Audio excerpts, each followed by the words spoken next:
So let's get started then. Okay, so my name is Jill Kanto. I am the founder of SearchTinyHouseVillages.com, and today we're going to be talking about the spectrum of available communities, the pros and cons of each type, resources for finding a community or starting a community of your own, and tools for working together. I'm going to be throwing a lot of links and information at you. If you miss anything, I'm going to be here for the comments afterwards, and you can always head over to my site, SearchTinyHouseVillages.com, to find all the resources you'll need. But first, I'd like to give you a little backstory of my tiny journey. In 2012, I was a poor, newly divorced single mother of 2 children, a 2-year-old and a first grader. I was buying groceries on credit cards, and I sometimes had to choose between putting gas in my car or paying the minimum payment of the credit card. I was working 7 days a week, telecommuting evenings, and I was up all day with a baby, and that really resulted in only a few hours of sleep each night. My kids weren't getting the best version of me because I was just really running myself ragged and juggling so many roles as a single mother. And my physical health started to spiral, which only compounded the problem. This continued for 3 more years until 2015, when my mom lent me $25,000 to build my own tiny house, which is what I'm sitting in right now. When most people consider going tiny, they take their time deciding what layouts would work best for them and how much they should downsize, how they want to build it. But for exigent circumstances, I had 3 days to decide. I went online and I looked at a couple of floor plans and settled on one at tinyhousebuild.com. I bought the blueprints and the materials list and feverishly downloaded the materials list and priced it all out to see if I could get a feasible, workable budget. So in July 2015, I pulled the trigger and began building my 28-foot tiny house. My previous experience building was limited to playing my dad's workshop as a child, and as an adult, I hung drywall and laid laminate flooring, but that really was it. I had a lot of familiarity with tools, but no skills to speak of. I certainly couldn't afford to pay someone to build the entire house, but I earmarked some of the budget to pay for a carpenter for the first 3 weeks while I acted as her assistant, and that kind of provided a crash course on carpentry and gave me more confidence on working on my own. Now, for context, my tiny house is an open downstairs layout with a generously sized kitchen, a living area that doubles as a bedroom if needed. There's an 8.5 by 5.5 foot bathroom, with a vanity sink, compost toilet, and even a bathtub. I have 2 lofts. The smaller one is above the bathroom, and I've got a 10-foot by 8.5 foot loft above the seating area, what I'm sitting in right now. Now, most people would probably secure a place to live in a tiny house first and then buy or build a tiny house. But my situation was uncomfortable enough that I needed immediate change. And even though I didn't have everything figured out yet, I just had to roll with it. And because I was working and raising children alone, it took me 13 months to get it move-in ready. And here I was 13 months in, and I still didn't have a location nailed down. I went on Craigslist and Facebook. I asked my checkout clerks at the grocery store, my bank teller, the convenience store employees, and basically any stranger that would hold my gaze long enough for me to ask if I could live on their property in my tiny house, or if they knew anybody that would be up for that. And back then, I kind of had to explain a lot what tiny houses were. I would even drive around my town and gather up the addresses of properties and farms that I liked and use the reverse address lookup to get their phone number and then kind of leave them creepy voicemails and ask them if I could live on their property. But surprisingly, it didn't pan out. But until one day, it actually kind of did. And one day, a grocery store checkout clerk told me about a new website called Nextdoor.com. And for those that aren't familiar with Nextdoor, it's similar to Facebook, but it automatically connects you to people that live near you instead of sending friend requests. So I posted on Nextdoor.com, and that same exact day, I found the perfect parking location for my needs. I'm on a 6-acre farm now, and the owners live in a conventional home on the property. They have 3 children that are very similar in age to my children. There's horses and chickens and goats, oh my, and it's just an ideal setting. And I really wanted to prevent others from having the same struggle that I had trying to find a property, so I decided to create a centralized list of tiny house communities and parking spaces. I wanted it to be searchable using various filters so people could easily rule in or rule out communities based on their needs without having to do a lot of heavy research on each community. And with that, I launched SearchTinyHouseVillages.com, which is a 100% free website. It contains about 260 tiny house communities right now and parking spots. And there's over 30 filters to help you dial in the perfect community quickly. When I was building the site, I approached people that are part of the tiny house movement, and I asked them what their most important criteria was for selecting a place to live in their tiny house. So I took their feedback for things like lot sizes and amenities, cost of living, and location, and I added those as filters. But then I'd also like to talk about other filters I added, and not because I want to talk about my website anymore, but rather they're really good talking points and considerations for joining or starting a community. One of the single most impactful filters is the decision-making model. Some options that you can have in a community could be majority vote, single leader, like a landlord, a homeowners association, and consensus. Let's put a pin in that, though, because I'm going to talk a lot more about that later. Another filter is culture. Some of the most cohesive communities have a common underlying theme that unite the community members. Some examples are like eco-friendly, agricultural, secular, non-secular, diet-related like vegetarian or vegan, or family-oriented. Another filter asks about levels of interdependence. How much of your lives do you want to keep separate from the community, and how much do you want to share with one another? And I will talk heavily about interdependence in a bit. Another filter asks what type of houses that you might find that are allowed in that particular community, and that's just like tiny houses on wheels, tiny houses on foundations, school buses, which commonly we call to schoolies, vans, container homes, yurts, park models, and conventional houses like single and multifamily homes. The last filter I want to talk about is the type of community, and the type of community that I live in right now is considered backyard parking. Other options that you'll find are tiny house friendly RV parks and tiny house friendly mobile home parks. There's tiny only communities where they only allow tiny houses, and mixed housing where there could be a mix of conventional and tiny houses permitted. Lastly, there's something called a tiny house hotel, and this is a community of short-term rental houses, and it's often mixed with the tiny house community, as often as a form of revenue for the community. As an aside, I highly recommend anybody that hasn't built or bought a tiny house yet to go to a tiny house hotel and rent a few different tiny houses. Try them on for size and see which ones meet your needs the most, because you really need to maximize the space for living tiny. I wish that I had done that. I got really lucky because the model I selected was very versatile, but even so, I could have made changes to the layout before building to suit my needs better. I get asked a lot, what's the difference between an RV park and a tiny house community? And while I think there's a better question that we could ask instead, and that is, what's the difference between a neighborhood and a community? We're all pretty familiar with the neighborhood, but why does a neighborhood get built? It's typically because there's a developer or a group of developers that are trying to turn a profit. The neighborhood's based on a business model, but when you look at a well-done community, such as like an intentional community, it's based on a people model. Of course, there's communities that fall in the spectrum somewhere between both the business model and the people model. So what exactly is an intentional community? It's a planned residential community designed from the start to have a high degree of social cohesion and teamwork. The members of an intentional community typically hold a common social, political, religious, or spiritual vision. They typically share some responsibilities and resources, and it can include things like collective households, co-housing, co-living, eco-villages, housing cooperatives, and communities. New members of an intentional community are generally selected by the community's existing membership rather than by a real estate agent or a landowner.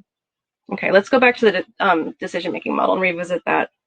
In a typical neighborhood, you might have a homeowners association, but any of us who have lived in a homeowners association governed neighborhood can often attest that there's a lot of tension and the residents don't feel empowered. In an intentional community, you actually have a voice. And when done well, the most successful decision-making model I've experienced is called consensus. Now, when I first heard the concept of consensus, I thought, how in the world are 30 or 40 or 50 or however many people going to agree on the same thing every single time? It's not possible. But then I just learned I didn't know what consensus meant. So consensus, formal consensus, is it's actually a structured process that entails creative ways to meet everybody's needs. You don't have to agree on the same thing. You just have to come up with a solution that works for everybody. There are modified versions of consensus that also work well. But let's take a moment to compare consensus to majority vote. We're very familiar with majority vote because our country is structured on it. I think we're all acutely aware of the tension and issues that can arise with majority vote, including the power struggles, but let's dive a little bit deeper. At any given time, with majority vote, up to 49% of the people could be dissatisfied with the outcome of any given decision. And oftentimes there's only two or a few options to vote on, and those options typically don't fully resolve the issue. And if I'm trying to sway someone to vote one way or another, I'm not listening to their needs. I'm just trying to ensure that they vote. So I'm not making sure their needs are met. I'm just trying to sell them on my solution to them. In consensus, people feel like they're part of the solution. So they have more buy-in and adherence to the rules. They're empowered, and they know that if something isn't working for them, then there's a successful process to rectify that. And believe it or not, formal consensus is an extremely efficient form of decision making. The days of like passing a talking stick and meetings droning on for hours as everybody's expressing their opinion and concerns are long past. I personally feel it's the most efficient and productive meeting style available for communities. And also, there's lots of tricks and tools to get an immediate pulse on how everybody feels on a particular subject. And if this were an in-person festival, I would be demonstrating some for you. At the end, I can show you a couple just really simple ones, but not some of the bigger ones. Let's go back to interdependence, though. In a neighborhood, you may or may not interact with your neighbors, maybe like a potluck or occasionally watching someone's children so they can run an errand. But intentional communities have that higher degree of social cohesion. This could look like having a community garden, regularly cooking food together, building each other's houses like a barn raising with the Amish, running a community-based business. The more you rely on each other, the more community glue that you're actually building. And the more community glue that you build, the more you're invested you are in the outcomes of the people that you're sharing space with. In a neighborhood, your next door neighbor bought that lot because they liked it and they could afford it. And in an intentional community, the existing members are empowered to decide if somebody can join or not. That might sound extreme. I know it struck me a bit when I first learned that, but let's dive deeper into the logic before judging. The fellow community members tend to fall somewhere between like immediate family and neighbors. They're kind of like an extended family. And in the membership approval process, you're voting on whether you think the applicant will sink the ship or strengthen it. Do you really want this person in your extended family? You're not voting on them because you think they will or they won't be your new bestie or anything. You just want to ascertain that the person shares whatever common values are vital to the community, if they have the needed skill sets that would complement the community, and if there's any red flags that could cause major waves. Many successful communities have well thought out membership process that can include like a short stay for the applicant to meet the community members, learn the layout and the rhythm and the culture of the lifestyle. And then the next step is to come back for an extended stay, such as like 21 days within a 6-month period. And during that time, both the applicant and community members can really decide if the person is a good fit or not, and if the community is a good fit for the person. Now, if they do join, a brand new member doesn't yet have a full appreciation of the flow of the community yet, nor a complete sense of how formal consensus works usually. So they're typically made a provisional membership and not given, provisional member and not yet given full voting rights. Now, on to conflict resolution. A lot of communities unfortunately sink because of conflicts, which is especially tragic because they're largely preventable. In the US, we tend to run away from conflict. It's scary, it's uncomfortable, and we don't want to get in the middle of things. And instead, we just build taller fences, sometimes figuratively. I mean, literally, often figuratively. I can't say that, figuratively too. But when handled properly, conflict can bring us closer together. If I have a conflict with you and I'm willing to talk it out, then I'm expressing to you my vulnerabilities, and then I'm open to hearing your side of the story, so I'm now empathizing with you. And once we've completed that process, we've built a stronger bond between us. And conflict is inevitable. It's going to happen. So having conflict resolution policies in place are crucial. The first step is obviously prevention, such as fostering a societal norm that check-ins are a healthy, safe space to diffuse tension. One of my favorite types of check-ins is called a withhold.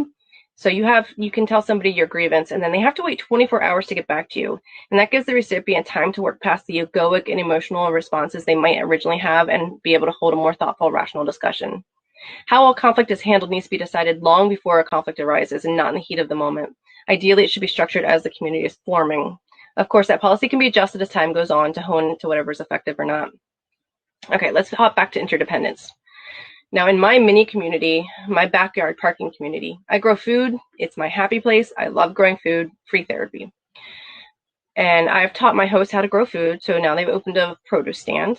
They have chickens and they gave me lots of free eggs, and now I have my own chickens and we share in the work of raising the chickens together, so it's less work. And at one point there was another house living on the property in their tiny house, and the woman loved to cook. Now I cook every day and I still suck at it. But so she would frequently cook dinners and specifically for me, or I would dine with them. And I asked how I could make her life easier because she was making mine much easier. So she wanted help with the website because she was struggling through it and pulling her hair out, and I can do that in my sleep. So cooking is a displeasure for me. Working on a website is a displeasure for her. And with that small level of interdependence, both of our lives improved. Now, it's no surprise that parenting's hard, whether you're a single parent or if you're in a nuclear family. It just takes so much time, energy, patience, and juggling. In my mini community, we co-parent. my kids just as often could be in the owner's house, and her kids just as often be in mine. I treat her kids as my own and vice versa because we all trust each other and we feel comfortable enough to work through any issues that arise. And that makes my life so much easier. My social needs are being met without even leaving the property. And while systemically problematic, loneliness is taking the front stage right now. I feel like social media is kind of like the methadone version of community. It kind of fills that void, but we still feel empty. And, sometimes we resort to like retail therapy or alcohol or drugs or gambling or have anger issues. That's kind of an aside. But so that's what my backyard parking experience looks like. I lowered my cost of living by 75%. I was working 7 days a week to make ends meet. And now I can get by working between 1 and 3 days a week. I work more than that, but that's all I need to work. I lowered my carbon footprint drastically. My electric bill is oftentimes $5 a month in the summer and maybe like $50 in the height of winter. I increased my free time substantially enough to build a passion project website, and I have way more time with my children. But I want to dial that interdependence up to 100% and see what that looks and feels like. And that brings me to Twin Oaks, which is an intentional community in Virginia.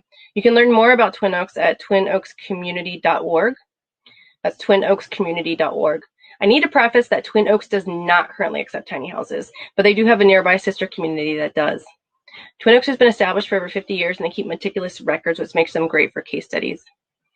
Now, Twin Oaks is on 450 acres, and it's home to roughly 90 adults and 15 kids, and they're able to maintain their lifestyle for about $7,000 per person per year.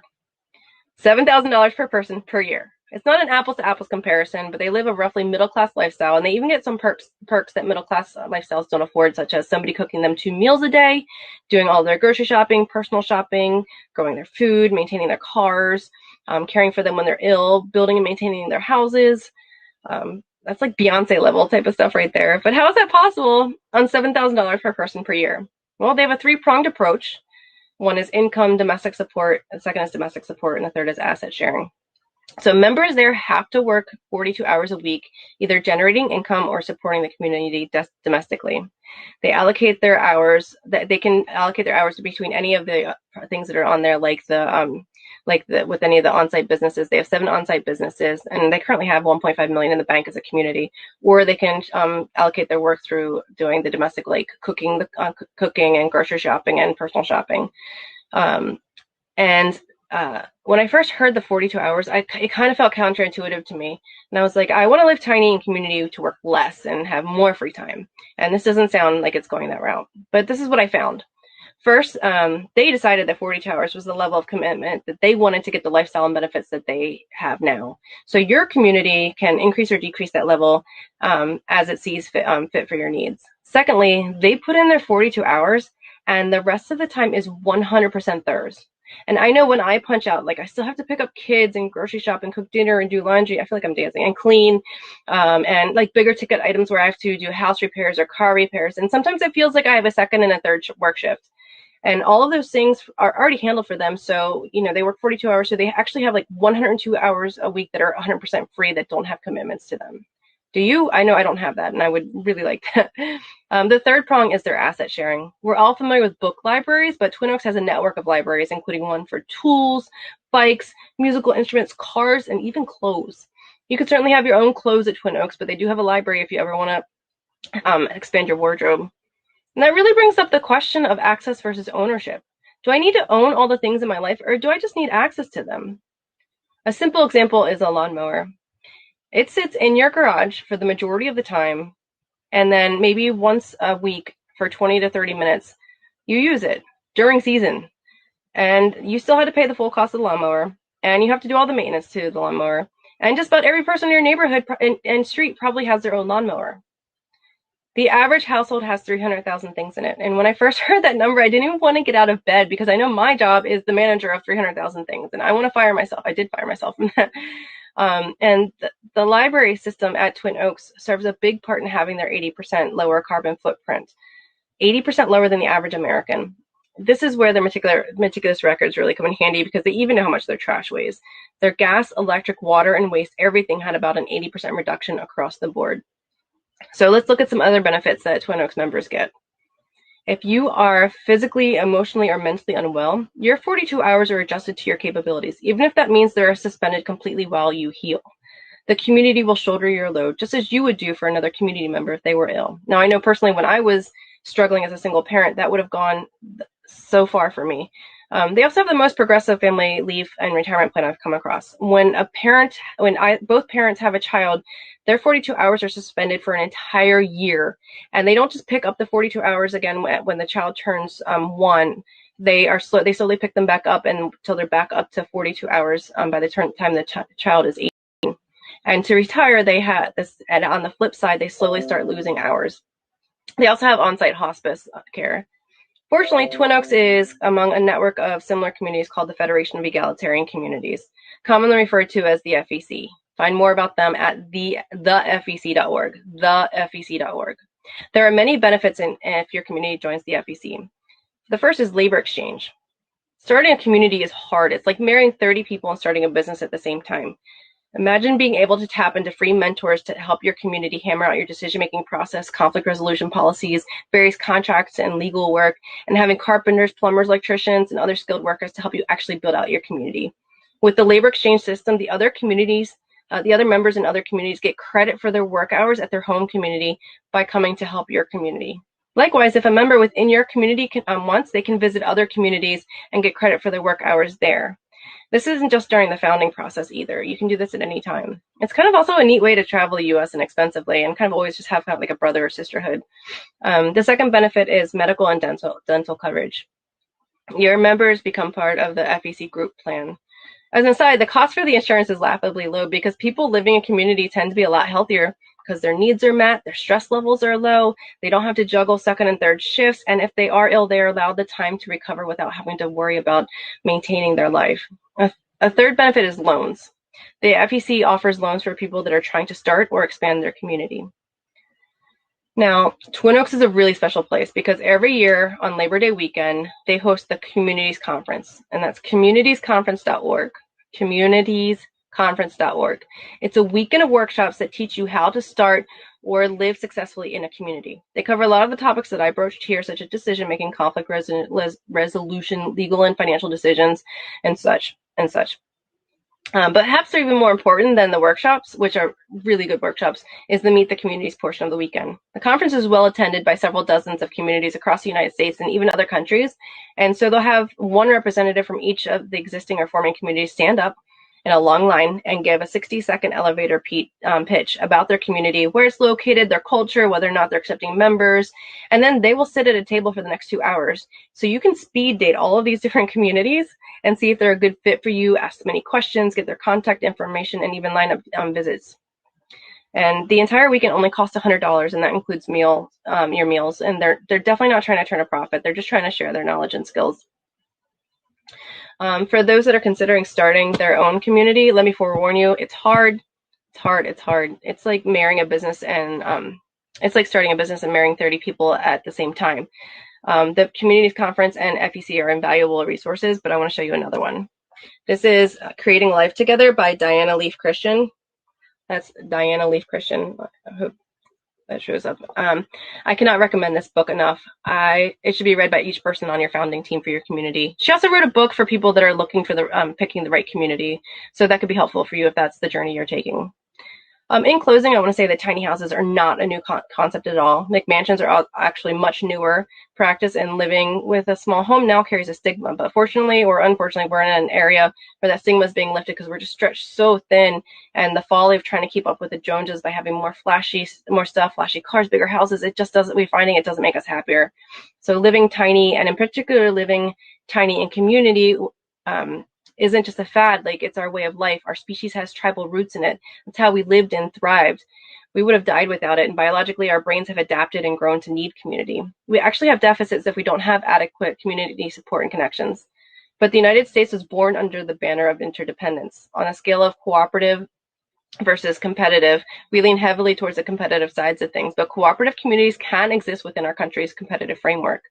We have a lot of things that are ailing our society right now, and I'm not promising that intentional communities aren't insecure to all of that, but they can heal a lot of what ails us, particularly if the community uses permaculture principles. Permaculture is a whole other talk, but if you're not familiar with permaculture or regenerative agriculture, I urge you to look into it. Lastly, searchtinyhousevillages.com has been undergoing some really big changes behind the scenes, and it will soon become it's already a great resource, but it's soon going to be kind of like a one-stop resource for all your tiny house needs. And it's going to be using a people-based cooperative model. And I recently opened that project up to partners and even investors and I'd love to hear if anybody wants to come on board and help us join up so we can finish the 2.0 version launch. And if you're interested in that, shoot me a message at info@searchtinyhousevillages.com.